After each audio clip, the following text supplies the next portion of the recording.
Our next speaker is Roland Donninger, and I'm curious about what are these Strichartz estimates for the one-dimensional wave.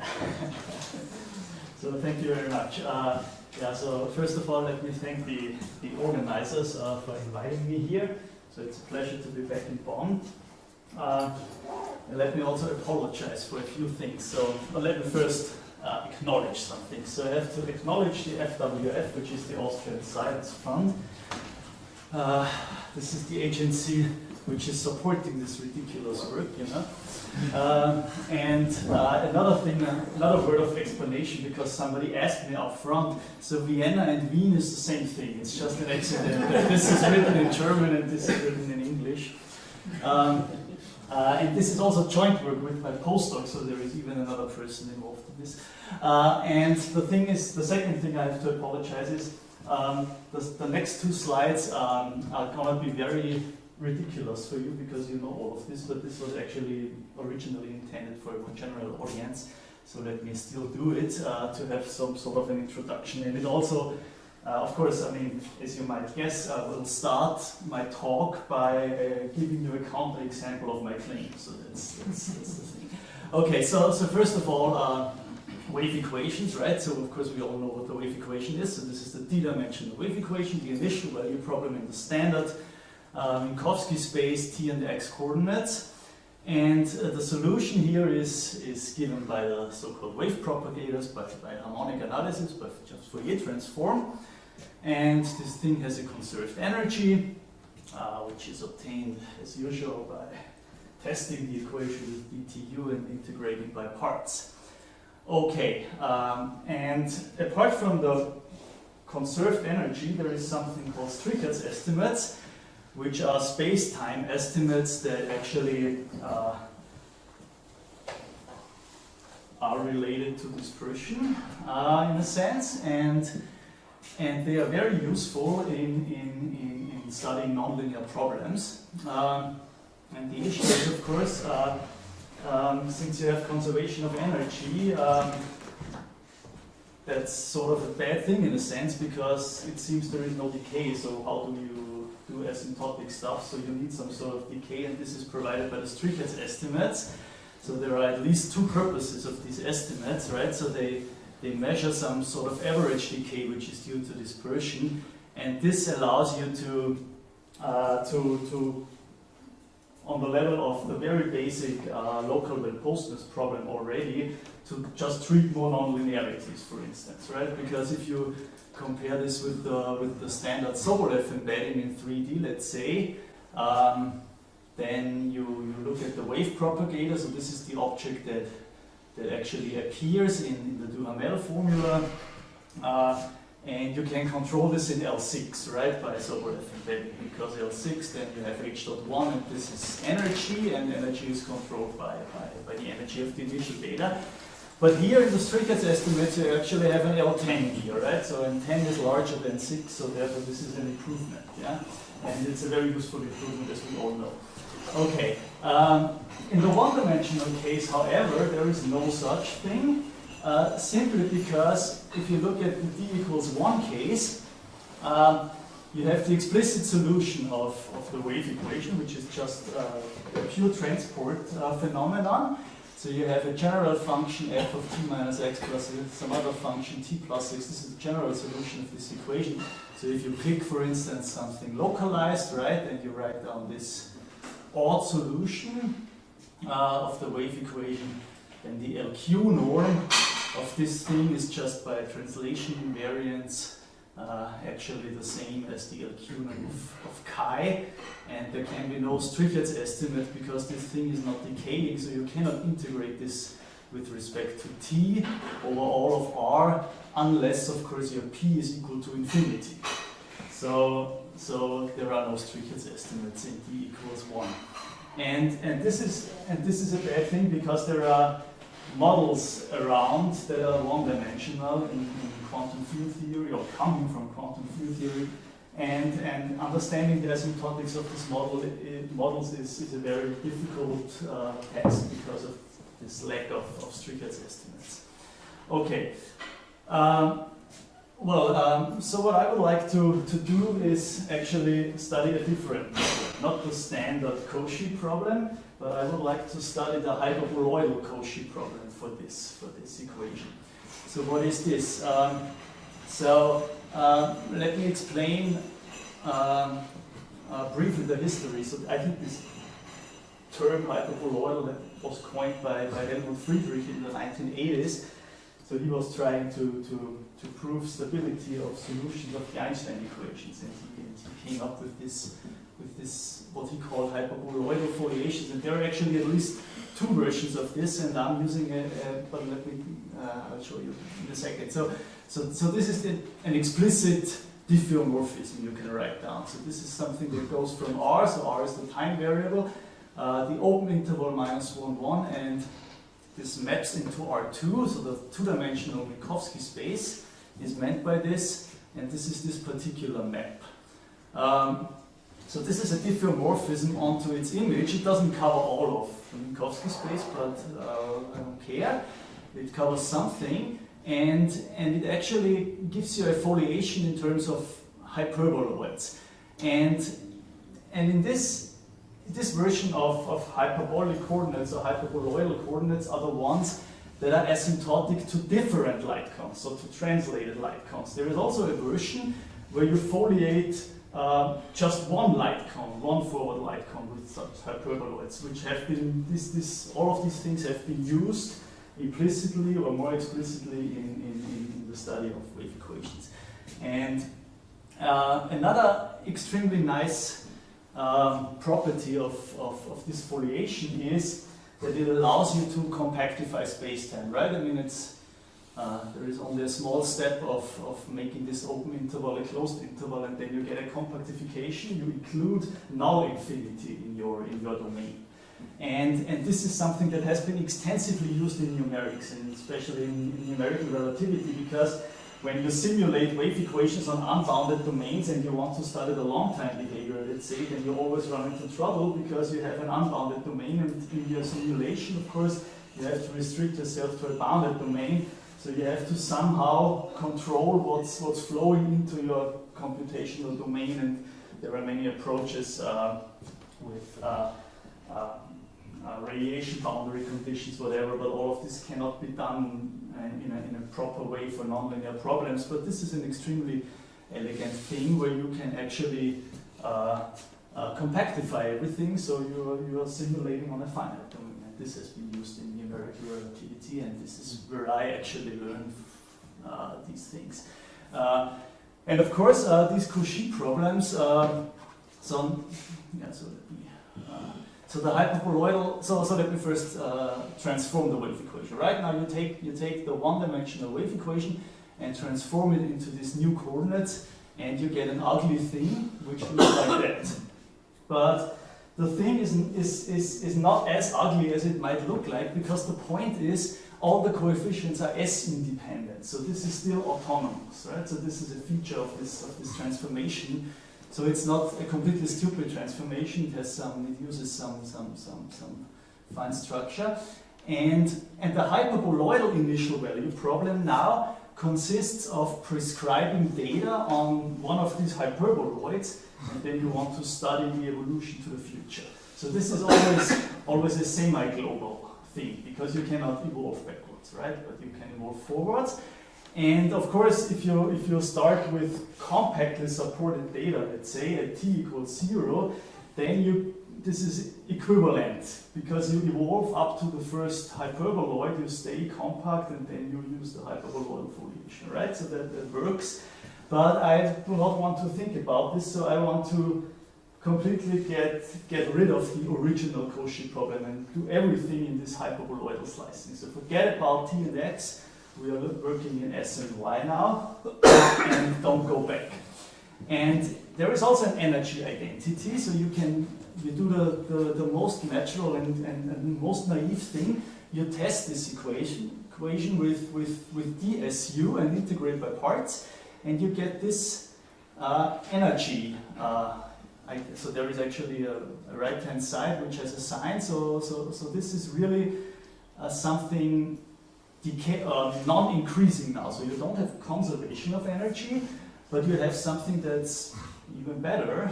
You have possibly decay of energy, right? So this has a negative S derivative. This is a degenerate weight here. This has to do with the fact that it's a compactification. It's an point of infinity. So this is what I will call the energy norm, because this is the usual thing you get from energy conservation, from energy considerations. Okay, and this is all of this is very, very well known and is around for many, many years. And physicists, so when I mean physicists, when I say physicists, I always mean Piotr Bison, in fact. So he actually was trying to convince me and many other people that this is very useful and must be much better than the original thing. But I never knew how to use this really, and I think now I know how to use this. So the physics heuristics is the following. So this is what the physicists tell you, right? So the point of this foliation is when you look at this in the Penrose diagram, or in the compactified spacetime, then this foliation also gives you a foliation of null infinity. So therefore energy can escape, right, from one slice to the other, which is not possible in the T and X foliation, and which is not possible either in the other hyperboloidal, hyperbolic, whatever, because they are asymptotic to the same light cone, right? But this gives you a foliation of null infinity also. So the energy is just gone from one slice to the other in the ideal case, right? So that's the idea, and the question is how do you quantify this somehow? So I looked at this equation, and we had this Strichartz estimates for these blow-up problems, where you look at the wave equation in this self-similar coordinates, and this is exactly the same equation. So yeah, so the structure of the equation is the exact same thing. So therefore, the idea was sort of obvious to try to prove Strichartz estimates in this context, and so the first observation, of course, you make is that there is the constant solution 1, which is admissible in a sense, right? It has finite energy. It lives in this space, so you should get rid of this somehow. And the simplest possible situation you can do is actually restricting yourself to odd solutions, right? So you do everything in odd solutions, then you kill this 1. This is preserved by the wave equation, so that's a fine thing. And then you can write down the solution explicitly, of course, because it's the one-dimensional wave equation still. And you do the thing you do, right? I mean, you write down your capital F, your capital G, but you write it down in these new coordinates and you relate it to the initial data. And then you end up with this analog of D'Alembert's formula in these coordinates. And by a very simple, basic inspection, if you will, or by doing a change of variables, applying Minkowski's inequality twice, you see that you have this estimate for the solution of this equation. So you can actually take a P between 2 and infinity, a Q which is between 1 and strictly below infinity, so not infinity. And then you can actually compute the Strichartz norm of this thing, and you can estimate it in terms of the energy of the initial data, of this energy of this equation that's associated to this equation. So this is a Strichartz estimate, which is, and the proof is elementary. It's just writing down this thing. And the question now was, so this is funny. Is this stable, right? I mean, what happens if I add a potential to this equation? Because this, of course, hinges very much on this explicit solution formula, and we actually had some applications in mind that I will show you afterwards, where you get a slightly different equation, where you have no longer an explicit solution formula. So the question is, can you propagate these Strichartz estimates to more general situations? And what we were able to do, or what we claim, so I should also say all of this is still in an experimental stage, so I'm not claiming that any of the things I say are actually true, but I'm fairly convinced that they are, and we are in the process of writing this up right now. So the question is how stable is this property? So what we consider is a more general class of these kinds of equations where we add a potential, right? Some function v, which we choose to be even and C infinity for simplicity, even obviously because we want to retain this parity symmetry that we can stick with all solutions. But then, of course, you will for sure, in general, destroy this decay because you will introduce unstable mode solutions, right? So this is what's going to happen. So what's a mode solution? A mode solution is a solution U that is of the form e to the lambda s times some function f of lambda f of y, where f of y satisfies this equation, right? You just plug this in here. And you get this ODE for f, and if this has a non-trivial solution that's smooth, then for a lambda with a real part larger than 0, let's say, then you obviously have a growing solution, so therefore there can be no Strichartz estimate directly. But this is the typical situation, right? This is like when you perturb the wave equation with the potential. Of course, you will introduce some stuff which you don't like, so you can project this away, and you would like to see that on the stable space somehow these Strichartz estimates survive, and this is something we do here. So we introduce something that we call capital sigma v, which of course should one remind of spectrum, but it's not really spectrum because I didn't write down a proper operator. I'm going to do this. So let's call this capital sigma. So we say that a complex number lambda belongs to this set capital sigma if this equation has a non-trivial solution in C infinity. Odd solution, of course, everything is restricted to odd here. Okay, and here is the theorem. We believe we can prove. So first of all, so the first two things are sort of soft things. So this unstable, so this capital sigma, so this spectrum, quote unquote, in the right half plane actually consists of finitely many points. Right? So this is a compactness property of this operator. So this potential is actually a compact operator on this space. I will show you in a second. It's the usual thing, and then you do the analytic Fredholm theorem to get this. The solution therefore decomposes as follows. So you have a finite dimensional part which consists of these eigenvalues that have non-negative real part, and they have this e to the lambda s. You have some coefficient that depends on the data. You have eigenfunctions, quote unquote. You have generalized eigenfunctions, in fact. That's why you get this polynomial powers of s here. But all of these things are finite, so you have a finite dimensional eigenspaces and stuff. And that's sort of the finite dimensional part, which I'm not really interested in. And then you have some remainder, you twiddle. And this remainder, to begin with, without any further assumptions, satisfies such an estimate. So it's bounded by some e to the epsilon s, with an epsilon that you can choose arbitrarily close to 0, but you cannot choose it equal to 0. And the reason is that there might be eigenvalues on the imaginary axis, right? And these would destroy this epsilon. So this makes it impossible to choose epsilon equal to 0.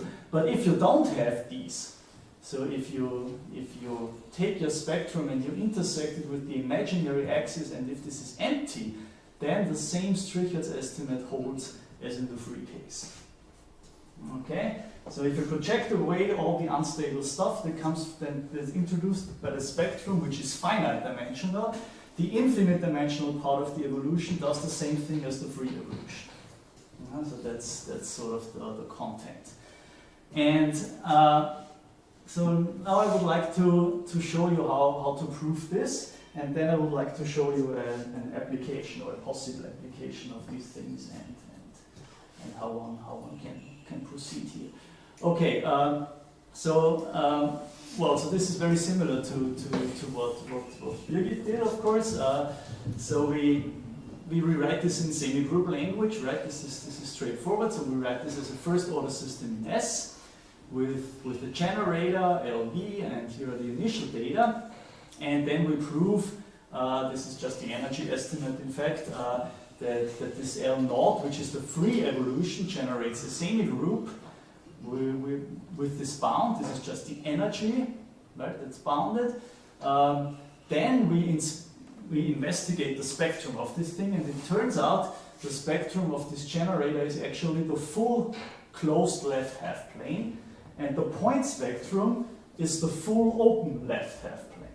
So every point in the open left half plane is an eigenvalue of this operator, and this operator L prime V is compact, as one shows by mimicking the Arzelà-Ascoli theorem, for instance. I mean, remember, there is this degenerate weight in the H dot one, but this doesn't matter, so you can still prove that this is a compact operator.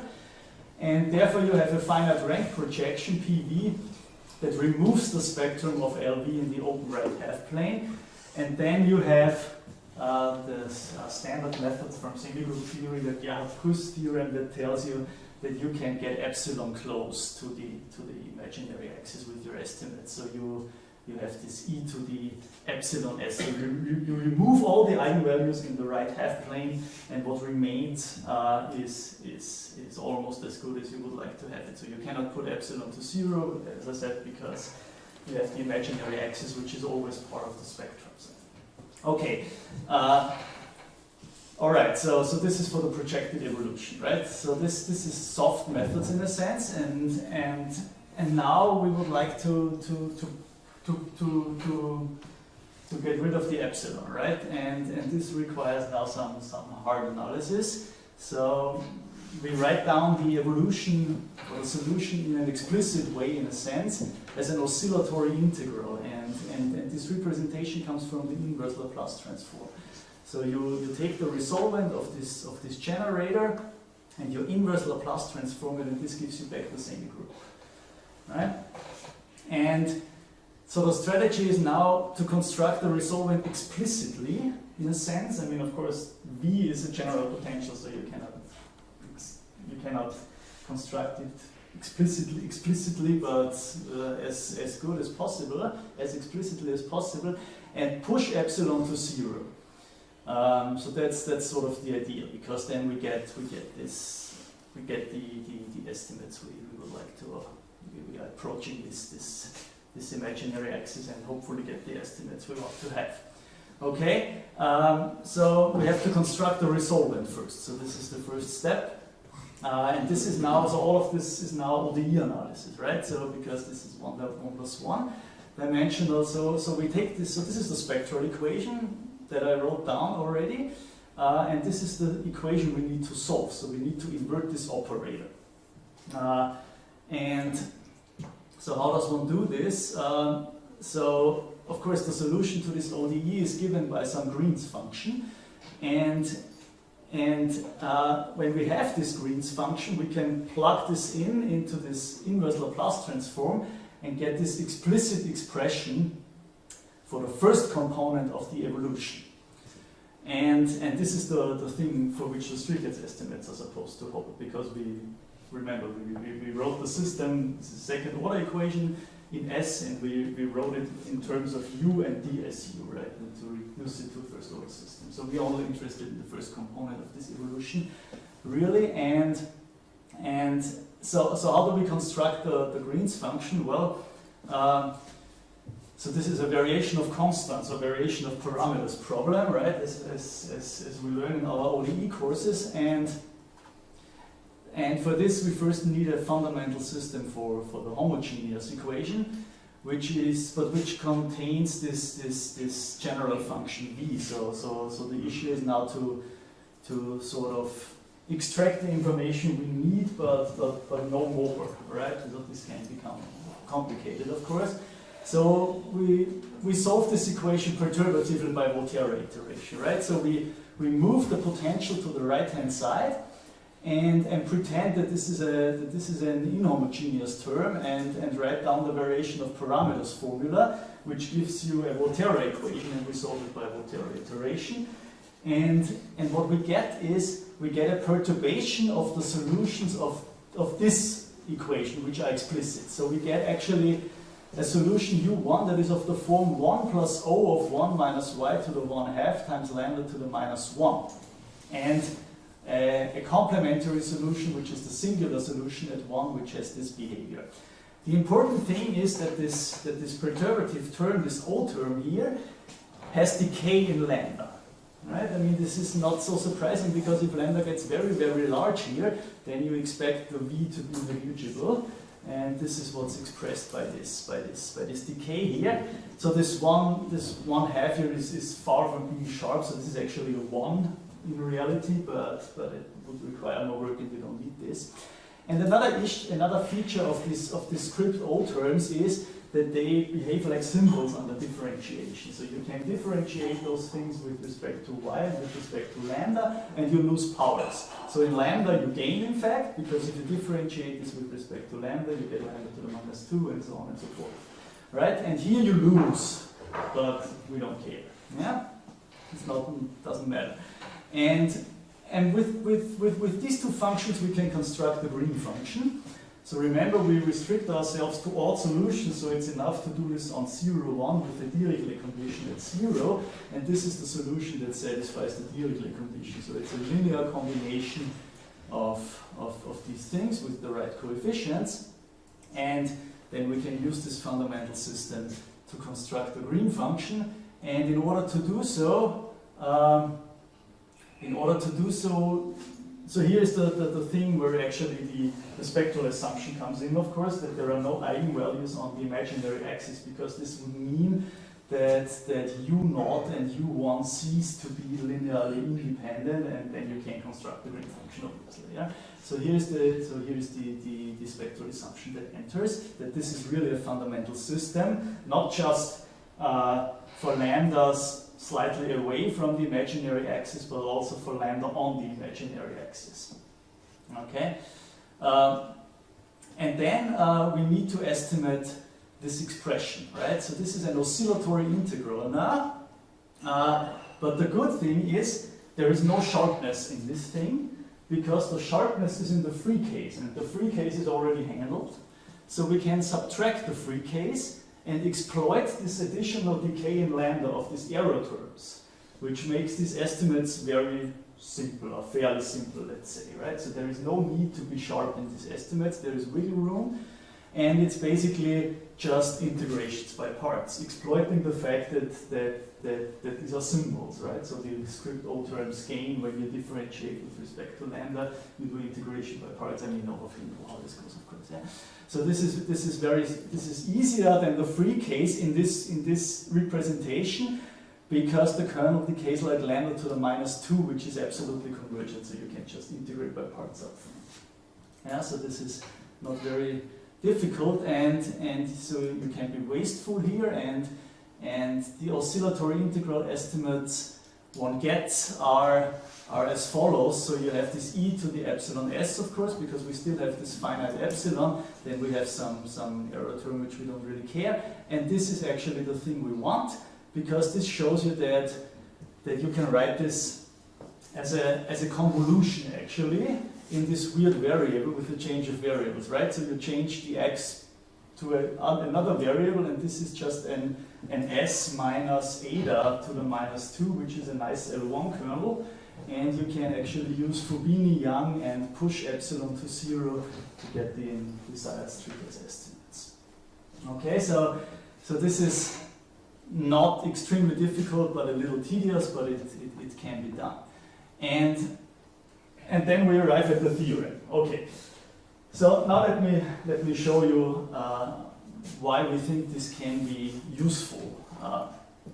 So there is one application of this, which is Young-Mills fields on a wormhole. So this is a model which very surprisingly has been introduced by Bison and Mach in 2014. So what they do is they look at a hyperbolic wormhole metric, which is dr squared plus cosh r squared, and the standard metric on the 2 sphere, so not sinh like in the hyperbolic space, but cosh, so you avoid the origin, which makes everything nice because the dimension is essentially encoded in the origin and at infinity, of course, but infinity is hyperbolic and the origin is taken away. So this leads to a problem that is effectively one-dimensional. As is a general feature of Young-Mills fields, always you lose these 2 dimensions. So the Young-Mills fields, so how does this go? So the unknown here is a gauge potential, which is a little SU2 value to 1 form A. So I mean this is not important here, but for completeness, I mean, of course, if you know what Young-Mills is, then this is irrelevant, then you know it, and if you don't know it, it's irrelevant. So actually, there is no point in showing you this, but still, let me do it. So here is, so this is a geometric problem, right? In Young-Mills field, you are looking for a connection on a fiber bundle, and there are ways how to do this, and this is a certain functional, so this is, one can also view this as a nonlinear generalization of electrodynamics, if you will. So you have a field strength associated to this 1 forms, which is the curvature, in fact. This is the Cartan formula, and then it turns out that there is an explicit solution here, which you can write down. You can easily check that this is a Young-Mills connection, and the tau j, so this is the physicist's notation, I guess, are I over 2 times the Pauli matrices. So this little SU2 is a 3-dimensional vector space, so you have 3 basis elements, which are in the physics literature called generators, very confusingly. And so the question is, how stable is this explicit Young-Mills connection, and you can make a perturbative ansatz, which symmetry reduces everything to a 1+1 dimensional problem. So this is well known in the physics literature. It looks like that. So you make the ansatz that your connection A is of the form a function W only of T and R times some stuff, and this is the function we perturb. Right, so this is the perturbation, this is the connection we perturb really, and then you plug in everything into the Young-Mills equation, and you derive a scalar wave equation for the W, which is a 1-dimensional wave equation because of this Young-Mills effect. And it's an equation for R from -infinity to +infinity. So R is not a radial. It is a radial variable, but it has 2 asymptotic ends, right? Because we avoided the origin. That's this wormhole sort of thing, right? So R runs from -infinity to +infinity. So this is an honest 1-dimensional wave equation with this nonlinearity. And in hyperboloidal coordinates, well, it reduces to a cubic equation, right? So that's the hyperboloidal version in this coordinates I wrote down. So this is, as you may recognize, the free wave operator. This is the left-hand side, so to speak, and this is the right-hand side. And you see that there is a linear contribution and a cubic contribution here, in fact. So the linear contribution gives us the potential V. So we have to move this to the left-hand side and use our theorem. And the cubic, well, is done like in the local well-postness theory, right? So we move the -1 to the other side and have a defocusing cubic equation, if you will, right? So, and we prescribe data on the initial hyperboloid, and now our first step is, in a sense, to determine this sigma V, so compute the spectrum of this operator here, and we write down this spectral equation. So the potential is just -1, constant -1. This is a C infinity function that's even, so it satisfies our hypothesis. And you can just explicitly compute this. This can be solved by hypergeometric functions. And it turns out that there are no unstable eigenvalues. So this is the intersection of this sigma v with the closed right half plane is empty. So both conditions are satisfied. There are no eigenvalues on the imaginary axis, and there are no eigenvalues in the right half plane. So therefore, this finite dimensional part in our theorem is gone, right?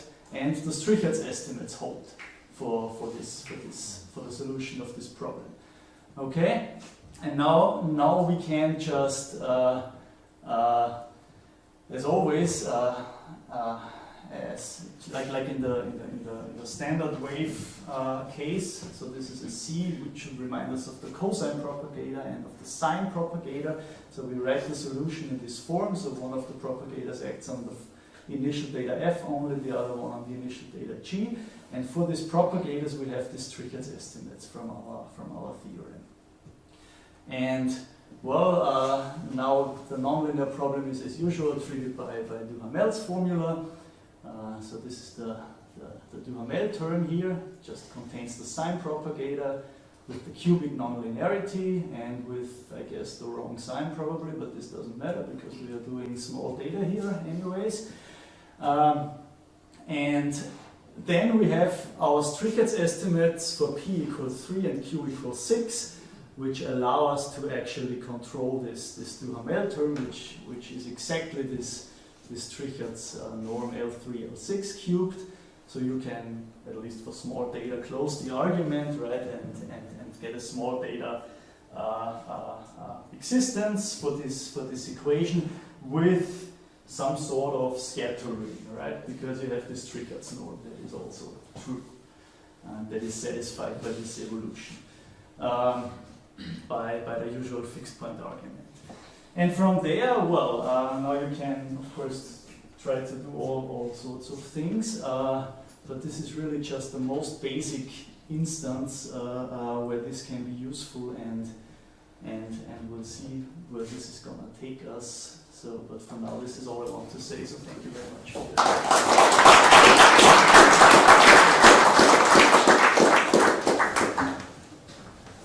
Any questions? Do you actually expect that everything scales to 0 in that setting? That is true, yes. Yeah. So it depends. So there is a subtlety which I didn't say at all. So as I wrote it down, you're right. So there is actually no static solution for this system, as it turns out. But this depends on the size of the neck. So if you change the metric and if you put a coefficient in front of the cosh and make this coefficient large enough, then it turns out that static solutions appear. And this is actually the thing we are aiming for. So we would like to understand how these static solutions appear as attractors for the evolution. But the thing of V is not a number anymore? Precisely. Then many things happen. Then, I mean, one issue is these solutions are not known in closed form and stuff, so you run into problems. But in this setting, only on the static solutions, the zero solution, so you expect that everything scatters to 0. So the next logic thing would be to do large data scattering for this equation, for instance. Right? Any other questions? Yeah, you were worried about constant functions being in the kernel of your transformed wave operator. But when you add a potential, that problem vanishes. That is absolutely true, but then I cannot use any longer my information on the free operator. Right? So what we do here is we subtract the free operator, the free evolution from the perturbed evolution to exploit this lambda to the minus 2 decay. And if I don't have this, then things get more complicated. But you're right. I mean, so this problem is an illusion. So this constant solution does not appear really here in this perturbed problem. That's right. But then one would need to do the proof of the Strichartz estimates differently, I guess.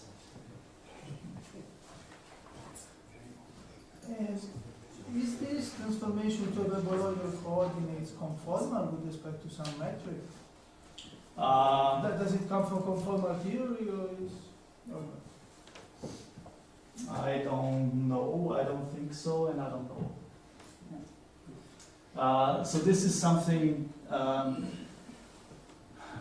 Well, I mean, so in some sense. the numerical relativists know how to come up with these transformations. I never really played with this, so I just copied this basically, but there may be some symmetry behind probably, but I don't know. I have also a quick question, just curiosity of whether something gets lost in translation, so to speak, between the original coordinates and the new coordinates. Because if you take the dx2 operator, the bottom of the spectrum 0 is a resonance. When you add a potential, generically you remove that resonance, and then you're talking about stability, and it looked like things were stable in the new setup, but if in the original setup things change considerably, so how do you see that in this new set of coordinates? So I'm not 100% sure if I understood your question, but the resonance that's actually there in the original setting is the resonance that's coming from the constant function, right? So if you restrict yourself to odd data, then this is gone. Oh, so that's yeah. So that's how we get rid of this problem. I see. Yeah. Okay. But this problem is also there in our. And you're absolutely right. So if you do even data, then you have not a resonance though, because in this language everything is real spectrum, but you have an eigenvalue at 0 if you do it for even or for general data for the free equation, which you cannot remove, by the way, by a spectral projection because it's not isolated. It's attached to the spectrum. Right. Yeah. Okay. So let's thank the speaker again.